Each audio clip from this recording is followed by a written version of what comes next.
Shalom saudaraku, kita sekarang masih pada topik bahasan 18 sifat buruk yang menonjol menjelang akhir zaman.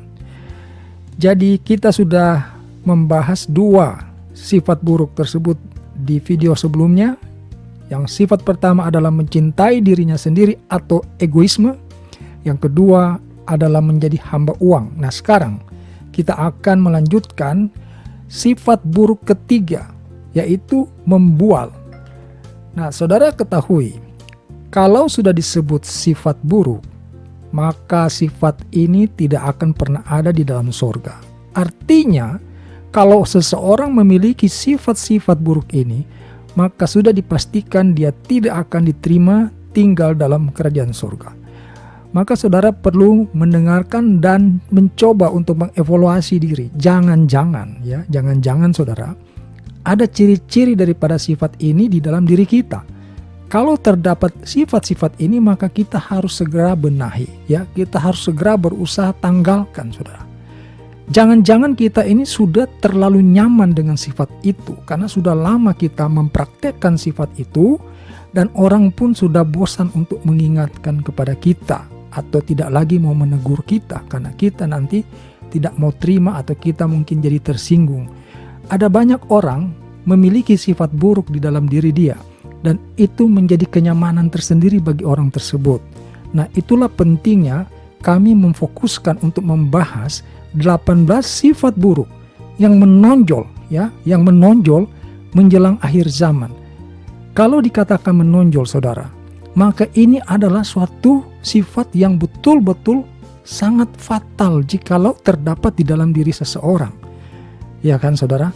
Nah, kita sebelumnya sudah membahas di video sebelumnya, sifat pertama itu mencintai diri sendiri atau egoisme. Dan yang kedua adalah menjadi hamba uang. Sekarang kita membahas mengenai membual. Nah, membual yang dimaksud oleh firman Tuhan ini itu bukan dalam segmen tertentu, bukan dalam aspek tertentu, saudara, tapi dalam segala aspek. Jadi ada orang yang mempunyai sifat pembual ini di dalam pertemanan dia membual, di kantor, bahkan di lingkungan kerohanian pun itu dia lakukan pembualan. Nah, bagaimana sifat orang yang suka membual ini? Orang yang suka membual itu ciri-cirinya, biasanya mereka itu sangat pandai merangkai kata, kalimat-kalimat yang meyakinkan si pendengar, saudara, meyakinkan si pendengar. Jadi mereka bukan orang yang tidak cakap dalam berbicara, justru mereka ini sangat cakap dan terampil dalam berbicara, tetapi isinya omong kosong, saudara, omong besar, omong kosong. Tidak ada isinya, hanya saja mereka ini sangat pandai, sangat lihai ketika merangkai kata-kata sehingga orang yang mendengarkan itu akan dapat diyakinkan, saudara. Nah, ini menjadi satu yang bahaya tentu saja karena sesuatu yang disampaikan dengan cara yang luar biasa meyakinkan itu ternyata omong kosong, hanya omong besar, saudara. Orang-orang yang terbiasa atau mempunyai sifat membual ini mereka ini menurut firman Tuhan itu tidak mempunyai belas kasihan, saudara.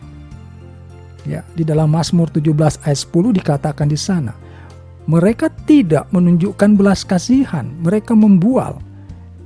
Jadi orang-orang ini merasa tidak bersalah, Omong besar itu buat mereka itu adalah hal biasa, saudaraku. Mungkin kita bertanya, kalau dia omong besar, apakah ini kesombongan? Ya, ini termasuk kategori kesombongan, tetapi di dalam verbal, dalam ucapan, saudara. Kesombongan kan ada di dalam bentuk material, kita akan bahas juga itu juga nanti kita akan singgung, saudara. Tetapi yang sekarang ini adalah membual. Nah, jadi kalau di dalam diri kita terdapat ciri-ciri seperti yang saya sampaikan, maka kita itu harus segera bertobat, saudara. Segera bertobat. Mazmur 5 ayat 5 di sana dikatakan begini, pembual tidak akan tahan di depan matamu, di mata Tuhan. Pembual tidak akan tahan di mata Tuhan. engkau Tuhan membenci semua orang yang melakukan kejahatan. Jadi membual ini kategorinya juga adalah kejahatan. Ada orang yang akan menjadi tersesat, ada orang yang akan kemudian terpedaya, diperdaya oleh omongan orang seperti ini. Misalnya di kantor, dia bisa begitu meyakinkan pimpinan perusahaan, sehingga pimpinan perusahaan mempercayakan suatu proyek misalnya kepada orang ini.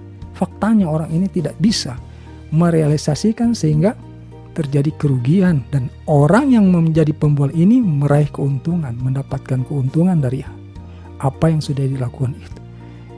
Ini hasil daripada membual, saudara. Dan banyak sekali hal-hal yang merugikan akibat dari membual ini, saudara. Saya katakan tadi di awal bahwa yang dimaksud dengan membual di sini bukan hanya dalam aspek tertentu, tetapi seluruh aspek, saudara. Seluruh aspek kehidupan kita. Orang yang sedang berpacaran juga kalau kena kebetulan pasangannya itu adalah pembual, ini juga sangat berbahaya, saudara. Banyak omong kosong. Tetapi walaupun omong kosong itu akan sangat meyakinkan bagi yang mendengarkannya, saudara. Jadi kan sangat berbahaya. Nah, itulah sebabnya membual ini menjadi salah satu sifat buruk dari 18 sifat buruk yang akan menonjol menjelang akhir zaman, saudara. Jadi kita di dalam kehidupan keseharian kita akan semakin sering bertemu dengan orang-orang semacam ini, saudara. Kita harus hati-hati ketika ada orang yang tutur bahasanya itu tampaknya begitu meyakinkan. Kita harus selidiki background. Apakah orang ini berbicara sesuai dengan background dan pengalamannya? Ya kan? Kita harus cari tahu supaya kita tidak terpedaya, saudara. Dan termasuk kepada kita juga sendiri. Diri kita juga harus mengecek apakah ciri-ciri yang saya sampaikan tadi itu ada di dalam diri kita. Harus segera bertobat, saudara. Jangan sampai jangan sampai diri kita termasuk salah satu orang yang memiliki sifat buruk ini, karena ini sangat berbahaya, saudara. 18 sifat buruk ini tidak diterima di dalam kerajaan sorga. Saudara dapat bayangkan kalau ada si pembual masuk dalam kerajaan sorga, mau jadi apa sorga itu, saudara? Oleh karena itu, firman Tuhan sudah mengingatkan kepada kita sekalian. Puji Tuhan, kita memiliki kitab suci yang dapat mengetahui jauh ke depan, sehingga kita sudah bisa mewaspadai dan berjaga-jaga akan hal seperti ini, saudara. Jadi membual ini adalah suatu sifat buruk, sifat buruk yang menonjol menjelang akhir zaman, sehingga saudara tidak perlu kaget kalau suatu waktu dengan gampangnya saudara bertemu atau berhadapan dengan orang-orang seperti itu. Bahkan diri kita pun kita harus waspadai, jangan-jangan ada ciri-ciri itu di dalam diri kita. Kalau kita sedang berdialog dengan orang, kita sering menggunakan kalimat-kalimat yang tinggi gitu, kalimat-kalimat yang tujuannya itu ingin meyakinkan orang, terlalu berlebih-lebihan, saudara. Jadi jatuhnya itu kepada omong kosong dan omong besar. Jadi kita harus selalu berusaha berbicara sesuai fakta, berusaha selalu berbicara sesuai fakta. Firman Tuhan katakan ya di atas ya, tidak di atas tidak. Lebih dari itu adalah dari setan, dari si jahat. Jadi kita umat Tuhan Yesus Kristus, kita umat Tuhan Yesus Kristus sudah diberikan suatu prinsip bahwa kita selalu harus mengatakan apa adanya, berbicara sesuai fakta. Kita harus mengatakan sesuai fakta, tidak usah dilebih-lebihkan, tidak usah dikembang-kembangkan kemana-mana, karena firman Tuhan katakan tadi, katakan ya di atas ya, tidak di atas tidak.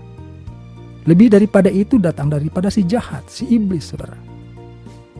Nah, itu yang ingin saya bagikan.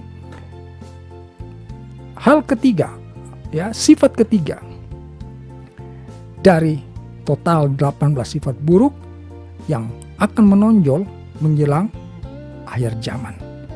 Saudara yang belum mengikuti sifat yang pertama dan yang kedua, boleh silahkan cari di channel ini, karena masih baru juga itu di-upload, jadi saudara akan dengan mudah mendapatkannya. Itu dulu saudara untuk apa yang ingin kami bagikan kali ini terkait dengan topik bahasan kita 18 sifat buruk yang menonjol menjelang akhir zaman, dan kita akan terus melanjutkan membahas ini. Di video berikutnya kita akan bahas sifat yang keempat. Terima kasih saudara sudah memberi perhatian untuk pemberitaan firman Tuhan kali ini. Kita jumpa kembali pada pemberitaan firman Tuhan lainnya. Haleluya. Amin.